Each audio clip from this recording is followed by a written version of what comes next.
Guarantee ನಂಬಿ ಕೂರ್ಬೇಡಿ, SIR ಮೇಲೆ ಕಣ್ಣಿಡಿ, ಸ್ಟಾಲಿನ್ಗೆ ಆದ ಗತಿ ನಿಮಗೂ ಆದಿತ್ತು ಎಚ್ಚರ. ಇದು ರಾಜ್ಯ ಕಾಂಗ್ರೆಸ್ ಉಸ್ತುವಾರಿ ಸುರ್ಜೇವಾಲಾ ಅವರು ನಿನ್ನೆ ನಡೆದ ಕಾಂಗ್ರೆಸ್ ಸಭೆಯಲ್ಲಿ ವಾರ್ನ್ ಕೊಟ್ಟಿದ್ದಾರೆ ಅಥವಾ ಎಚ್ಚರಿಕೆಯನ್ನು ಕೊಟ್ಟಿದ್ದಾರೆ. ಎಸ್ಐಆರ್ ಮತ್ತು ಪಕ್ಷ ಸಂಘಟನೆ ಕುರಿತು ನಿನ್ನೆಯ ಕಾಂಗ್ರೆಸ್ ಸಭೆಯಲ್ಲಿ ಚರ್ಚೆಯಾಗಿದೆ. ಎಸ್ಐಆರ್ ಪಕ್ಷ ಸಂಘಟನೆ ಕುರಿತು ನಿನ್ನೆ ಚರ್ಚೆ ಆಗಿದ್ದು ಕಾಂಗ್ರೆಸ್ ಸಭೆಯಲ್ಲಿ ಸಿಎಂ ಡಿಸಿಎಂ ಸೇರಿದಂತೆ ಶಾಸಕರು ಭಾಗಿಯಾಗಿದ್ದರು. ಗ್ಯಾರಂಟಿ ನಂಬಿಕೊಂಡು ಕೂತ್ಕೊಳ್ಬೇಡಿ, ಎಸ್ಐಆರ್ ಕಡೆಗೆ ಗಮನ ಕೊಡಿ ಅಂತ ರಾಜ್ಯ ನಾಯಕರನ್ನು ಎಚ್ಚರಿಸಿದ್ದಾರೆ ಸುರ್ಜೇವಾಲಾ. ಎಸ್ಐಆರ್ನಿಂದಲೇ ತಮಿಳುನಾಡಲ್ಲಿ ಸ್ಟಾಲಿನ್ಗೆ ಸೋಲು ಅಂತ ಹೇಳಿದ್ದಾರೆ. ಕರ್ನಾಟಕದಲ್ಲಿ ನಡೆಯುವ ಎಸ್ಐಆರ್ ಮೇಲೆ ನಿಗಾ ಇಡಿ ಅಂದಿದ್ದಾರೆ. BLA 2ಗಳನ್ನ ಎಲ್ಲಾ ಬೂತ್ಗೂ ನೇಮಕ ಮಾಡಿ ಅಂದಿದ್ದಾರೆ.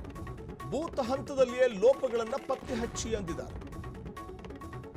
ಮಾಹಿತಿ ಕೇಂದ್ರದ ಮೇಲೆ ಗಮನವನ್ನ ಹರಿಸಬೇಕು ಅಂತ ಸುರ್ಜೇವಾಲಾ ಸೂಚನೆ ಕೊಟ್ಟಿದ್ದಾರೆ. BLA 2ಗಳಿಗೆ ಸೂಕ್ತ ಮಾರ್ಗದರ್ಶನವನ್ನ ಮಾಡಬೇಕು ಅಂದಿದ್ದಾರೆ. ಎಸ್ಐಆರ್ನಿಂದ ಅರ್ಹ ಮತದಾರರು ಹೊರ ಹೋಗಬಾರದು, ಹೊರ ಹೋಗದಂತೆ ಜವಾಬ್ದಾರಿಯನ್ನ ಜಾಗೃತೆಯನ್ನ ವಹಿಸಬೇಕು ಅಂತ ಹೇಳಿದ್ದು. ಎಸ್ಐಆರ್ ಕುರಿತು ಜಾಗೃತಿಯಿಂದ ಇರಿ ಅಂತ ಸಲಹೆಯನ್ನ ನೀಡಿದ್ದಾರೆ ಕಾಂಗ್ರೆಸ್ ನಾಯಕರುಗಳಿಗೆ.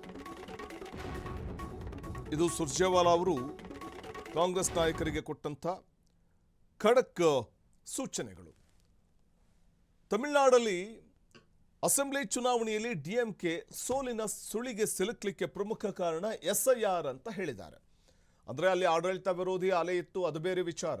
ಆದರೆ ಎಸ್ಐಆರ್ನಿಂದಲೇ ತಮಿಳುನಾಡಲ್ಲಿ DMKಗೆ ಸೋಲಾಯಿತು. ಹಾಗಾಗಿ ಗಮನವನ್ನ ಇಟ್ಟು ಕೆಲಸ ಮಾಡಿ, ಅಭಿವೃದ್ಧಿ ನಂಬ್ಕೊಂಡು ಕೂತ್ಕೋಬೇಡಿ, ಅಭಿವೃದ್ಧಿ ಅಥವಾ ಗ್ಯಾರಂಟಿ ಯೋಜನೆಗಳನ್ನು ನಂಬ್ಕೊಂಡು ಕೂತ್ಕೊಳ್ಬೇಡಿ, ಎಸ್ಐಆರ್ ಕಡೆಗೆ ಗಮನ ಕೊಡಿ ಅನ್ನೋದು ಸುರ್ಜೇವಾಲಾ ಅವರ ಮಾತು.